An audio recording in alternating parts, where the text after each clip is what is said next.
Junior NTR సినిమాలకి ఎందుకు దూరం అయ్యారు? జూనియర్ ఎన్టీఆర్ సినిమాలకు దూరం అవడానికి కారణం అలా ఓపెన్గా అయ్యి ఉండొచ్చు. దాని తర్వాత ఆయన పెళ్ళి అవటం, నాకు పెళ్ళి అవటం, నేను వేరే సినిమాల్లో ఉండి ఇంపార్టెన్స్ లేకపోవడంతో నేను ఈ సినిమాలో చేయకూడదులే అనుకోవటం కావచ్చు. ఏదైనా చిన్న గ్యాప్ వచ్చిన మాట వాస్తవం. దానికి చుట్టుపక్కల క్యారెక్టర్లు హెల్ప్ అవుతాయి సార్ బాగా. మన ఆలోచనకి మనకు వచ్చిన ఒక డౌట్ను లేకపోతే మన సెంటిమెంట్లకి ఇది చేయటం, చుట్టూ ఉన్న ఎన్వైర్న్మెంటు వచ్చే వర్డ్ ఒకటి చెవిలో పడితే తను కూడా ఆలోచిస్తారు, కానీ ఫోర్స్ ఎక్కువ ఉంటే సరేలే అంటారు. ఆయనకి అది లేకపోయినా ఆ చుట్టుపక్కల వాళ్ళు నన్ను కట్ చేసి ఉండొచ్చు. మంచి రిలేషన్ ఉండే సార్ తారక్తో నాకు. నేను ఆయన ఎలక్షన్లో ప్రచారానికి వెళ్ళినప్పుడు వాళ్ళు వేసిన ప్లాన్ అద్భుతం. ఇంత ప్రచారం, ఇంత గ్యాప్లో ఆయనకి ఎంటర్టైన్మెంట్. ఆయన రోజు మాట్లాడి రోజు ఇదే చేయకుండా ఈ ఫ్రెండ్స్ అనేవాళ్ళు ఉంటే ఒక్కొక్కళ్ళు అంటే రోజు అందరున్న ఇబ్బంది. ఫస్ట్ సెక్టార్లో రాజీవ్ ఎంటర్ అవుతాడు, దాని తర్వాత సమీర్ ఎంటర్ అవుతాడు, దాని తర్వాత రఘు ఎంటర్ అవుతాడు. రఘు మొదటి నుంచి ఉన్నాడు పాపం. ఆయనంతా చేసిన స్పీచ్ని చేసి వెబ్సైట్లో పంపించాను. అందరు ఫ్రెండ్స్ అందరూ బాగా. నేను ఖమ్మం ఎంటర్ అయినప్పుడు నేను వస్తాలే అన్నా అని చెప్పి ఖమ్మంకి ఎంటర్ అయిన దగ్గర నుంచి జరిగాం. ఖమ్మంలో అద్భుతమైన సభ జరిగింది, భారీ ఎత్తున పెద్దది. మొత్తం ఆ ప్రచారం దాంట్లో ఖమ్మం టాప్ అనమాట. ఎక్కువ మంది జనాలు, విపరీతమైన క్రౌడ్. పండగకి గ్యాప్ ఉండి బండి క్యారవాన్ ఏమో సర్వీస్ స్టేషన్ పంపించారు విజయవాడ. అందరం కార్లలో బయలుదేరాం. తారక్ గారి కారులో ఎక్కాలి, నేను ఎక్క అన్నాడు. నా నేను బ్యాగ్ తెచ్చుకున్నా, ఆ బ్యాగ్ వెనక కారులో ఉంది తెచ్చుకుంటా అంటే అది తెచ్చుకునే లోపు ఇంకొకళ్ళు ఎవరో ఎక్కారు. ఆ బండి బయలుదేరిపోయింది, ముందు వెళ్ళిపోయింది. అది మేము కొంచెం దూరం వెళ్ళిన తర్వాత ఓ బండి కింద పడి ఉంది. దిగి వెళ్తూ ఉంటే ఇక్కడ ఒక పిచ్చి అతను ఉన్నాడు, బాగా డస్టీగా ఒక పిచ్చి అతను. ఆయనతో ఎవరో మాట్లాడుతున్నారు. మేము అటు వెళ్ళి ఆ బండి లాగా చూస్తే దాంట్లో తారక్ లేడు. ఎవరని చూస్తే ఆ బాగా డస్టీగా పైనుంచి కింద దాకా అసలు గుర్తుపట్టిన విధంగా తారక్ ఉన్నాడు. చూస్తే అదేంటన్నా ఎలా ఉన్నావు అంటే బ్లడ్ వస్తుంది. వెంటనే నా బ్యాగ్లో ఉన్న టవల్ చుట్టారు, మా బండిలో ఎక్కించుకున్నారు. సూర్యాపేటలో మా పెద్దక్క ఉంటారు, వాళ్ళకి ఐడియా ఉంటుంది ఏ హాస్పిటల్ మంచిదని ఐడియా ఉంటుందని వాళ్ళకి ఫోన్ చేసి ఎవరితో చెప్పొద్దు, ఇట్లా చిన్న యాక్సిడెంట్ అయింది, హాస్పిటల్కి వెళ్ళాలంటే పలానా ప్లేస్లో హాస్పిటల్ ఉందంటే వెళ్ళి హాస్పిటల్ని మొత్తం రౌండప్ చేసాం. మేమైతే పేషెంట్స్ కాకుండా మిగతా ఎవరు ఉన్నారో అందరినీ పక్కకు పంపించి ఎవరు ఉంది. తారక్ని చూడగానే ఆ డాక్టర్ చేతులు వణుకుతూ ఉన్నాయి ఈ స్టిచ్చెస్ వేయడానికి. వాళ్ళ బ్రదరే ఒక డాక్టర్ ఉన్నాడు, ఆయన చిన్న ఫస్ట్ ఎయిడ్ చేసి అక్కడి నుంచి హాస్పిటల్కి తీసుకొచ్చాం. డైరెక్ట్ కిమ్స్కి తీసుకొచ్చేసారు. ఆ ప్రాసెస్లో ఒక అతను సరదాగా నవ్వుతానో లేకపోతే సెటైర్కి గాను ఒక మాట అన్నాడు అనమాట, నువ్వు అడుగు పెట్టే యాక్సిడెంట్ అయింది. నాకు కింద నుంచి మొత్తం షేక్ వచ్చింది బాడీ ఒకేసారి. కింద భూమి కదిలింది అంటారు కదా, ఏంది ఎంత మాట అనేసాడు అని నేను తిరిగి రీటర్ అవుట్ ఇచ్చాను. నేను ఉండబట్టే ప్రయాణాలతో వచ్చాడు, నేను లేకపోతే ఏమయ్యేదో అన్నా నేను. అలా అదేమన్నా బహుశా ఆయన దగ్గరికి వెళ్ళిందే, లేకపోతే ఇంకెవరిని ఏమన్నా చెప్పారా, ఎవరో పక్క నుంచి చిన్న. దాని తర్వాత నేను తారక్ గారిని కలిశాను, మామూలుగా మళ్ళీ లొకేషన్లో సరదాగా మాట్లాడాం. మళ్ళీ సేమ్ అదే సరసం ఉంటుంది, అదే ఫ్రెండ్షిప్ ఉంటుంది, కానీ అటాచ్మెంట్ బాండింగ్ అనేది కొంచెం తగ్గింది. ఓకే. ఇక మళ్ళీ నేను చాలాసార్లు మొన్న రామయ్య వస్తావా ఎవరు, దాని తర్వాత కందిరీగా శ్రీనివాస్ షూటింగ్ జరిగినప్పుడు ఆ లొకేషన్లోకి వెళ్ళాను. దాని తర్వాత నాన్నకి ప్రేమతోనేమో మొత్తం అబ్రాడ్లో చేశారు. జనతా గ్యారేజ్ అప్పుడేమో నేను ఈ షూటింగ్లో ఉన్నాను. అంతే తప్పితే ఓ తెలియని చిన్న గ్యాప్ అయితే ఉంది, అది నేను క్లియర్ చేసుకుంటాను. ఎందుకంటే అతనికి నేనేంటో తెలుసు, తారక్ గారికి నేనేంటో తెలుసు, తారక్ గారి గురించి అందరికీ తెలుసు, నేనేంటి నా ఇన్నర్ ఏంటి అనేది తన క్లోజ్ స్నేహితుడైన రాజీవ్కి తెలుసు నేనేంటో. అలాంటిది ఏం లేదు, అదో జ్ఞాపకంగా అదో మాధుర్యం కోసం వచ్చిందేమో మా మధ్య, గ్యారంటీ కలుస్తాం. అలాంటిది ఏం లేదు. మేము అంటే నేను అనేది మీరు అడిగిన దానివల్ల నేను అంటే ఏదో విడిపోయా అనేది కాదు, చిన్న గ్యాప్ అయితే వచ్చింది, అది సర్దుకుంటాను.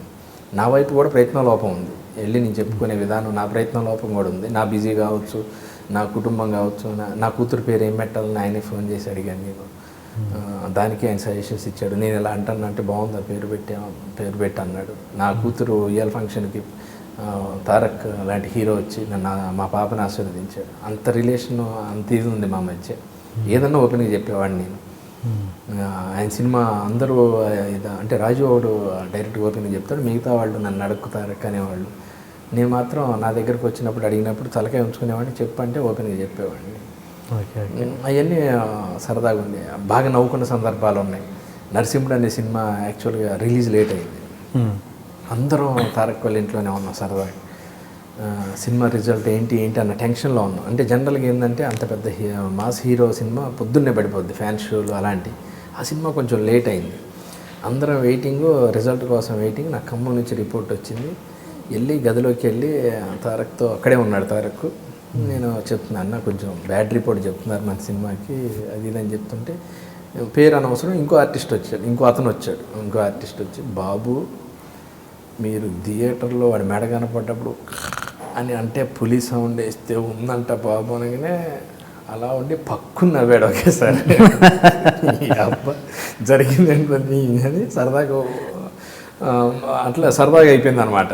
ఆ టెన్షన్ పోయింది, అందరం పోయి మళ్ళీ పార్టీ మూడ్లోకి వచ్చాం. ఓకే అయిపోయింది, ఇది అయిపోయింది. అంత క్లోజ్ రిలేషన్ ఉండేదండి, ప్రతిదీ బాగా క్లోజ్ రిలేషన్ ఉండేది. ఏమైనా ఆయన పెళ్ళి అవ్వటం, చిన్న ఆయనకి ఫ్యామిలీ బాండింగ్ ఏర్పడటం, అంతకుముందు అందరం కలిసి ఉండేవాళ్ళు బాగా. పెళ్ళైన తర్వాత కూడా మిగతా అందరితో కూడా కొంచెం రిజర్వ్ అయింది. నాది ఏం కాదు సార్, అది ఎంత మామూలే, వెళ్ళి మళ్ళీ ఒక 2 నిమిషాలు గ్యారంటీ ఉంది. ఆ హాస్పిటల్లో మీరు రిటార్డ్ మాట్లాడింది ఒక ఆర్టిస్ట్తోనేనా? ఆర్టిస్టా లేకపోతే మామూలుగా కామన్ ఫ్రెండ్. Okay okay. అంటే మామూలుగా ఇండస్ట్రీలో అనుకునేది ఏంటంటే జూనియర్ గురించి, ఎన్టీఆర్ గురించి ఇక్కడి మాటలు అక్కడ చెప్పారు శ్రీనివాస్ రెడ్డి, అక్కడి మాటలు ఇక్కడ ఎన్టీఆర్కి చెప్పారు, అందువల్లనే కొంచెం దూరం పెట్టారు అన్నది ఒక టాక్. ఎంతవరకు నిజం? ఏమో మరి, అదైతే నా దాకా రాలేదు. బహుశా మీకు ఎవరన్నా అట్లా ఇన్ఫార్మ్ చేసి ఉండొచ్చు, అదో కారణం అయ్యి ఉండొచ్చు అని చెప్పుంటారు. అంత ఇక్కడ విషయాలు అక్కడ మోసేసి, అక్కడ విషయాలు ఇక్కడ మోసేసి అంత ఏం జరగలేదండి మా మధ్య. అంటే ఇప్పుడు ఏదన్నా ఒక ప్లాన్ అనుకుందాం, ఉదాహరణకు ఇంకో ఏదైతే అవతల అనేది ఏందో తెలియదు, ఇక్కడ విషయాలు అక్కడ అనేది అక్కడెక్కడ అనేది తెలుసు. ఇక్కడ అనేది మనకు క్లారిటీ ఉంది, ఎన్టీఆర్ గారి విషయాలు ఇక్కడ విషయాలని. అక్కడ అనేది క్లారిటీ మీకు ఏమైనా ఐడియా ఉందా సార్? అక్కడ అనేది లేదు. ఇక్కడ విషయాలు అక్కడ అంటే అక్కడ ఏంటనేది తెలియదు. అలా తారక్ రేంజ్కి అక్కడ విషయాలకి వెళ్ళాలి. ఇక్కడ అనేది తారక్ రేంజ్ ఇదైతే దీన్ని మించి ఉండాలి అక్కడ అనేది. నాకు అంత అక్కడ ఉన్న పరిచయాలు ఏమి లేవు, మహా అంటే ఇక్కడే ఉంటాయి. ఇక్కడ విషయాలు ఇక్కడ చెప్పినంత మాత్రాన నేను పోయేది ఏం లేదు, ఇక్కడ ఒరిగేది ఏం లేదు. అది శుద్ధ తప్పు. నేను ఎప్పుడు నా కెరియర్లో కానీ, నా ఫ్యామిలీ సర్కిల్లో కానీ, నా ఫ్రెండ్ సర్కిల్లో కానీ ఏ రోజు అలా ఉండదు. ఒకవేళ మీ గురించి నాకు ఏదైనా తెలిసినా, మీ గురించి వేరే వాళ్ళు ఏదని చెప్పినా, ఆయన ఉన్న సందర్భంలో డైరెక్ట్ ఓపెన్ చేస్తా. ఆ రోజు ఇలా అన్నాడన్నా ఏంటి అన్న ప్రాబ్లం ఉందని అంత క్లియర్ చేసి అంత ఓపెన్గా ఉంటాను. కానీ అసలు అలాంటిది ఏం లేదు. బహుశా నేను ఒకవేళ నా గురించి ఎవరన్నా ఇలా చెప్పారు, ఇలా జరిగిందని తెలిసిన వాళ్ళని అడిగేవాడిని. అసలు ఎవరు ఏంటి అనేది తెలియదు, ఒక అనుమానం కూడా లేదు నాకు. అసలు తారక్ గారికి నాకు మధ్య జరిగింది, చిన్న దూరం అయ్యాము, దానికి కారణం ఏంటి అనేది అసలు అర్థం కావట్లేదు నాకు. దాని నుంచి ఇదవుతుందండి అంతే. అంటే మీరు ఎప్పుడు ఎక్స్ప్లెనేషన్ ఇచ్చే ప్రయత్నం కూడా చేయలేదు? ఇంకా చేయలేదు. నేను కలిసినప్పుడు చెప్పాను, మీకు ఏదన్నా రాంగ్ ఇన్ఫర్మేషన్ ఏదన్నా వస్తే నన్ను చెప్పండి అన్న, నాకు అది అని చేసి అలాంటిది ఏం లేదు అంతేం లేదు అది ఇదని అనేవాడు. మీకు ఎన్టీఆర్కి ఉన్న మధ్యలో ఎప్పుడైనా జరిగిన ఎమోషనల్ ఇన్సిడెంట్ కావచ్చు, సరదా సంఘటన కావచ్చు, ఏదైనా ఒకటి పంచుకోండి మాతో. చాలా ఉన్నాయండి, ఆయనతో ఉన్న మెమరీలు చాలా ఉన్నాయి. చాలా సరదా మనిషి. ది బెస్ట్ ఒకటి చెప్పండి. బెస్ట్ ఏముందండి,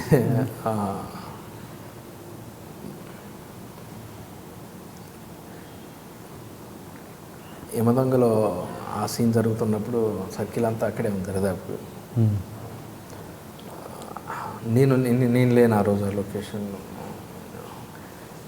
మెమరబుల్ మర్చిపోలేదంటే నేను చిత్రగుప్తుడు, యముడేమో రాజీవ్ కనకాల,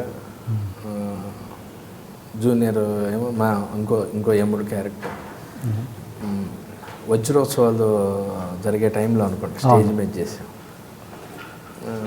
జరుగుతున్నప్పుడు యాక్టింగ్ చేస్తున్నాం, నేను చిత్రగుప్తుడు, ఆయన యముడు, ఈయన వచ్చి చేస్తున్నప్పుడు మంచి మూమెంట్లో ఉన్నప్పుడు మైక్ ఊడిపోయింది.